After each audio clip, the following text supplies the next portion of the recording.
Police అరవాల్సిన పని లేదు. ఆ లీడర్స్ పంపించి అక్కడ నిలబడుకుంటారు. మీరు అనవసరం గొడవ చేయొద్దండి. మనకు ముందు పార్టీ వాళ్ళే ఉండేవాళ్ళం, ఇప్పుడు అదనంగా గవర్నమెంట్ తోటి పోలీసులు కూడా ఉంటారు. మన లీడర్స్ జాగ్రత్తగా ఆర్గనైజ్ చేసుకోండి. ఈరోజు నేను ఇక్కడికి వచ్చినప్పుడు చూశాను. నా ఆలోచన ఏంటంటే గోదావరి నీళ్లు అనకాపల్లి జిల్లాకు రావాలి. గోదావరి నీళ్లు వస్తున్నాయి కానీ విశాఖపట్నం పూర్తిగా తాగేదానికి కానీ పొలాలకు కానీ నీళ్లు ఇచ్చే పరిస్థితి రావాలి. అందుకే ఈ రోజు కూడా పోలవరం పూర్తి కావాలంటే కొంచెం సమయం పడుతుంది కానీ అది పూర్తయ్యే లోపల పురుషోత్తపట్నం పుష్కర లిఫ్ట్ ఇరిగేషన్ల ద్వారా ఒక 2500 క్యూసెక్స్ ఆఫ్ వాటర్ ని ఈ ప్రాంతానికి తీసుకొచ్చే అవకాశం ఉంది. అందుకే దీనికి ప్రాధాన్యత ఇస్తాం. ఇక్కడైతే అక్కుడెట్ నేను చూశాను, ఈ అండర్ పాస్ కూడా వేయాలి. ఈ రెండు కూడా వార్ ఫుటింగ్ మీద ఈ రోజే టెండర్లు పిలిచి పూర్తి చేసే బాధ్యత ఇంజనీర్లకు అప్పచెపుతున్నానని చెప్పి కూడా నేను మీకు తెలియజేస్తున్నాను. కాలయాపన లేదు, ఇమ్మీడియట్ గా చేయాలి. అదే మరిగా వచ్చిన డబ్బులు అక్కడక్కడ అరాకొరా ఖర్చు పెడితే పనులు పూర్తి కావాలంటే చాలా సమయం పడుతుంది. అందుకని ఒక 800 కోట్ల రూపాయలు ఖర్చు అవుతుంది 93 కిలోమీటర్స్ వరకు పూర్తి చేసుకుంటే. దీనివల్ల దగ్గర 1,00,000 ఎకరాలకు ఈ అనకాపల్లిలో నీళ్లిచ్చే అవకాశం వస్తుంది. ఇప్పుడే ప్రారంభించమంటున్నా. ఎంత వీలైతే అంత తొందరలో పూర్తి చేసి ఉత్తరాంధ్ర సుజల శ్రవంతి ద్వారా ఉత్తరాంధ్ర ప్రజానీకు రుణం తెచ్చుకుంటాం. అది పూర్తి చేసిన తర్వాత ఫర్దర్ గా ముందుకు తీసుకుపోతాం. ఇప్పుడు మనకుండే ఇన్ఫ్రాస్ట్రక్చర్ అంతా ఉపయోగించుకుని ఎక్కడికక్కడ నీళ్లిచ్చుకుంటూ అక్కడి నుంచి ఇంకా ముందుకు పోతే మెరుగైన ఫలితాలు వస్తాయి. ఈ రోజు నేను అన్ని చూశాను, క్షేత్రస్థాయిలో ఇన్స్పెక్షన్ చేశాను. రేపు అధికారులందరూ కూడా యాక్షన్ ప్లాన్ తయారు చేయమంటున్నా. యాక్షన్ ప్లాన్ తయారు చేసిన తర్వాత ఏమేమి చేయాలో దాని ప్రకారం చేస్తామని చెప్పి కూడా నేను మీకు తెలియజేస్తున్నా. ఈ ప్రాజెక్టు పూర్తయితే 214 కిలోమీటర్లకు పూర్తి చేయాలి. మన ఈస్ట్ గోదావరికి విశాఖపట్నానికి త్రాగునీరు సాగునీరు రెండూ వస్తాయి.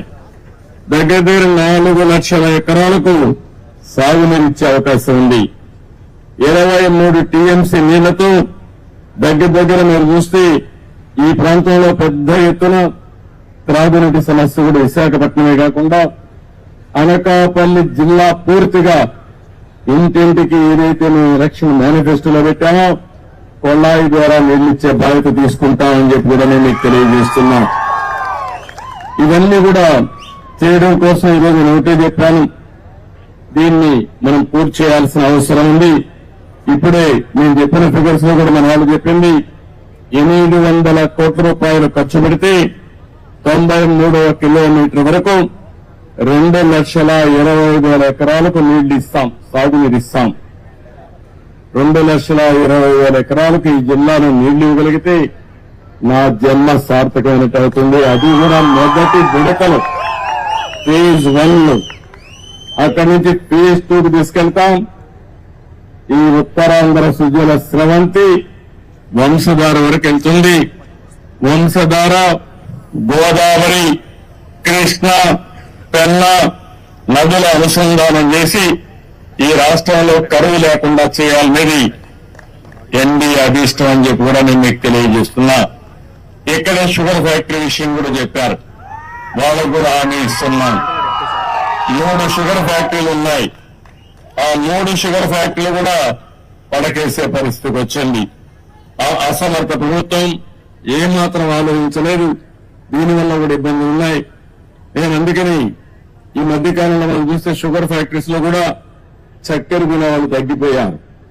ఎందుకంటే ప్రతి ఒక్కరికి బాడీనే షుగర్ ఫ్యాక్టరీగా తయారైపోయింది. కాబట్టి చక్కెర కొనే వాళ్ళు తగ్గారు కానీ ఎథనాల్ తయారు చేసుకోవడానికి ఉపయోగపడుతుంది. ఇది సస్టైనబిలిటీ ఉండాలి, రైతులకు న్యాయం జరగాలి. రైతుల భాగస్వామ్యంతోనే పనిచేయాలి. అందుకని ఇక్కడే పార్లమెంట్ మెంబర్ రమేష్ ని, అదే మరి వనిత గారిని ఇద్దరిని చెప్తున్నా, ఇక్కడే ఎమ్మెల్యేస్ కూర్చొని వర్కౌట్ చేయండి. రైతులకు న్యాయం చేయడం ఎన్డీఏ ప్రభుత్వం యొక్క మొదటి కర్తవ్యం, అది చేస్తాం. అదే సమయంలో ప్రతి ఒక్కసారి మీరు మా షుగర్ ఫ్యాక్టరీ పోయింది, రైతులు అన్యాయం చేయడం, ఉద్యోగస్తుల జీతాలు చెప్పే పరిస్థితి లేకుండా శాశ్వతంగా ఈ సమస్యకు పరిష్కారం చేయాలనుకుంటున్నాం. అది చేసి చూపిస్తానని కూడా నేను మీకు తెలియజేసుకుంటూ, ఇంకా ఈ రోజంతా ఇక్కడే తిరుగుతున్నా. ఇక్కడి నుంచి భోగాపురం ఇంటర్నేషనల్ ఎయిర్పోర్ట్ దగ్గరికి వెళ్తున్నా, మెట్రిక్ జోన్ కు వస్తున్నా. ఈ జిల్లాలో మొట్టమొదటిసారిగా నా పర్యటన మీరు చూస్తే పోలవరం అయింది, ఆ తర్వాత అమరావతి అయింది, నాకు ఓట్లేసిన కుప్పం కాన్స్టిట్యున్సీ పోయాను. ఆ తర్వాత ఢిల్లీకి పోయి మన రాష్ట్రంలో మొత్తం దివాలా తీశాం. అసలు డబ్బులు లేని పరిస్థితి, ఆ డబ్బులు లేని పరిస్థితి నుంచి ఏ విధంగా అధిగమించాలో ప్రధానమంత్రి గారిని అందరినీ కలిశాను. వారికి కూడా చెప్పాను, నేను కష్టపడతా, మళ్ళా సంపద సృష్టిస్తా, ఆదాయాన్ని పెంచుతా, పేదవాళ్లకు పంచుతాను, ఎక్కడా నాకు అనుమానం లేదు. కానీ ఈ రోజు వెసులుబాటు ఇవ్వాల్సిన బాధ్యత ఎన్డీఏ పైనుంది. మనందరం కలిసి చెప్పాం. ప్రజలు మన యొక్క ఆలోచనని ప్రభావితమై బ్రహ్మాండమైన విజయం, దేశంలో ఎక్కడా ఇవ్వని విజయాన్ని ఎన్డీఏకి ఆంధ్రప్రదేశ్ గా ప్రభుత్వం ప్రజలు ఇచ్చారు. ఇది ఒక చరిత్ర, ఒక హిస్టారికల్ ఎలక్షన్. ఒక నియోజకవర్గంలో 95,000 ఓట్లు ఒక ఎమ్మెల్యేకి, ఎంపీ కాదు. 95,000, 94,000, 90,000 ఈ విధంగా ఊర్లో ఉండే వాళ్ళందరూ ఏకపక్షంగా ఓట్లేశారు, గెలిపించారు. కానీ మీ రుణం తీర్చుకోవడం మా బాధ్యత. అందుకే నేను ఇంకొక మాట కూడా చెప్తున్నా, ఓట్లేసాం, మా పని అయిపోయిందని ఇంట్లో పడుకుంటే మళ్ళా దొంగ మాటలు చెప్పే వాళ్ళ మాటలు వింటే, వాళ్ళ బజార్లో తిరగనిస్తే మళ్ళా మన బతికేమవుతుందో మీరే ఆలోచించుకోవాల్సిన అవసరం అని నిన్నే చూస్తున్నా. విశాఖ స్టీల్ ప్లాంట్ ఎవ్వరూ ఆలోచించలేదు. మేము దాన్ని ఏ విధంగా కాపాడుకోవాలో మేము ఆలోచిస్తున్నాం. ఈ పనికిరాని పార్టీ ఒకటి ఉంది, అబద్దాల పార్టీ. ఆ పార్టీనే అబద్దాల ఫ్యాక్టరీ. అది వాళ్ళ కడుపు అంతా అబద్దాలు అంటే ఆ పొట్ట నిండా అబద్దాలు తప్ప ఏమీ ఉండవు వాళ్ళకి.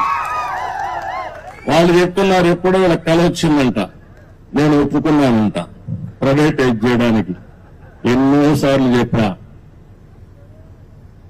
తెలుగు వారి ఆత్మగౌరవం కోసం పోరాడినటువంటి ఫ్యాక్టరీ ఇది.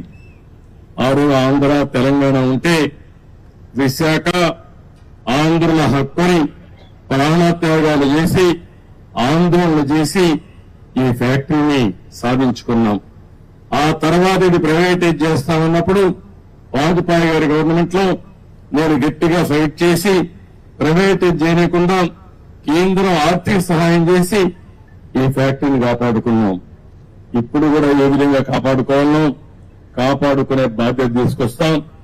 ఈ చేతగానే అబద్దాలు చెప్పే వాళ్ళ మాటలు నమ్మితే చాలా సమస్యలు వస్తాయి.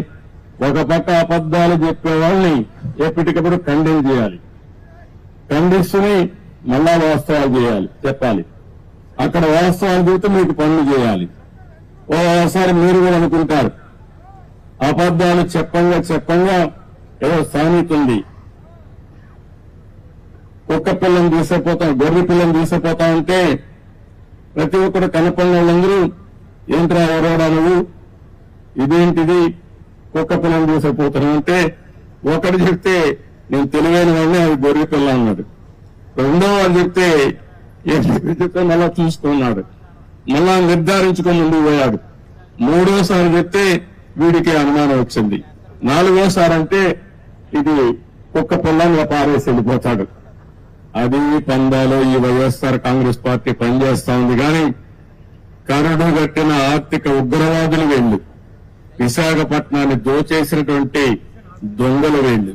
వీళ్ళు వదిలిపెట్టే సమస్య ఉండదు.